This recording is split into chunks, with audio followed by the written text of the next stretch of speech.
ગુજરાતના સુરેન્દ્રનગરના લીંબડી ખાતે પટોળા સિલ્ક વણકરોના મેળાનું આયોજન.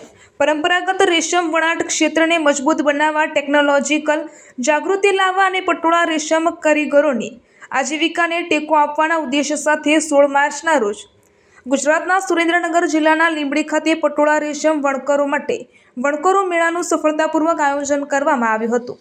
આ કાર્યક્રમ ભારત સરકારના કાપડ મંત્રાલય હેઠળ silk technical service centre, central silk board Jammu દ્વારા આયોજિત કરવામાં આવ્યો હતો. આ મેળામાં પ્રદેશના વિવિધ વણાટ ક્લસ્ટરોની મોટી સંખ્યામાં પટોળા રેશમ વણકરો ઉત્સાહભેર ભાગ લીધો હતો. આ કાર્યક્રમ વણકરો, ટેકનિકલ નિષ્ણાતો અને સરકારી અધિકારીઓ વચ્ચેની ક્રિયા પ્રતિક્રિયા માટે એક મહત્વપૂર્ણ પ્લેટફોર્મ તરીકે સેવા આપી હતી,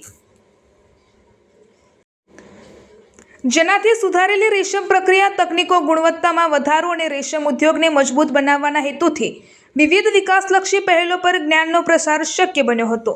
આ કાર્યક્રમમાં વિવિધ વિભાગોના અનેક પ્રતિષ્ઠિત મહાનુભાવો અને અધિકારીઓ ઉપસ્થિત રહ્યા હતા, જેમણે પોતાની મૂલ્યવાન સમજ શેર કરી અને વણકરોને પટોળા રેશમ વણાટના સમૃદ્ધ વારસાને જાળવી રાખીને સુધારેલી ટેકનોલોજી અપનાવવા પ્રોત્સાહિત કર્યા હતા. આ પ્રસંગે ઉપસ્થિત રહેલા અગ્રણી મહાનુભાવોમાં ડૉક્ટર મહેશ ડી.એસ., વૈજ્ઞાનિક, C central silk board, એ.કે. Chapekar, પ્રાદેશિક અધિકારી કાપડ કમિશનર કચેરી, ગિરીશ નાયક, પ્રાદેશિક અધિકારી કાપડ કમિશનર કચેરી, એચ.બી. ગોહિલ, સહાયક નિયામક વણકરો સેવા કેન્દ્ર, કુમાર લખતરિયા, ડેપ્યુટી કમિશનર જિલ્લા ઉદ્યોગ કેન્દ્ર, સિદ્ધેશ સારંગી, વરિષ્ઠ અધિકારી નેશનલ હેન્ડલૂમ ડેવલપમેન્ટ કોર્પોરેશન, જેડીવાળા, નાયબ નિયામક બાગાયત વિભાગ, Shankarbhai Dalwadiya, director APMC market, Padmashri award વિજેતા પરમાર લવજીભાઈ, નાગજીભાઈ, અશોકસિંહ, ભારત ભૂષણજી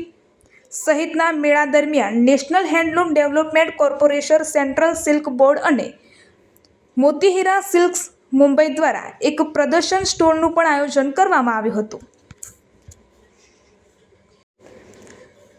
જેમાં રેશમના વિવિધ ઉત્પાદનોનું પ્રદર્શન કરવામાં આવ્યું હતું અને ભારતીય રેશમ કાપડની ગુણવત્તા, વિવિધતા અને કારીગરી પર પ્રકાશ પાડવામાં આવ્યો હતો. આ સ્ટોલ પર ભાગ લેનાર વણકરો અને મુલાકાતીઓમાં નોંધપાત્ર રસ જોવા મળ્યો હતો, જેનાથી સમકાલીન ડિઝાઇન, બજારમાં વલણો અને પટોળા રેશમ ઉત્પાદનની પહોંચને વિસ્તૃત કરવાની તકોનો મૂલ્યવાન અનુભવ થયો હતો. આ કાર્યક્રમ દરમિયાન મહાનુભાવોએ ભારતના પ્રતિષ્ઠિત પરંપરાગત કાપડ હસ્તકલામાંના એક તરીકે પટોળા સિલ્કના મહત્વ પર પ્રકાશ પાડ્યો અને ઉત્પાદકતા વધારવા માટે અને વણાટ સમુદાયની આર્થિક અને સામાજિક સ્થિતિમાં સુધારો કરવા માટે સતત તકનીકી માર્ગદર્શન, સંસ્થાકીય સમર્થન અને કૌશલ્ય વિકાસ પહેલની જરૂરિયાત પર ભાર મૂક્યો.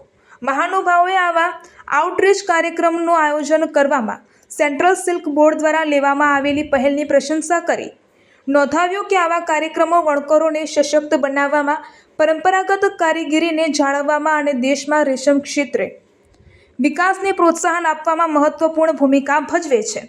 રિપોર્ટર દીપકસિંહ વાઘેલા.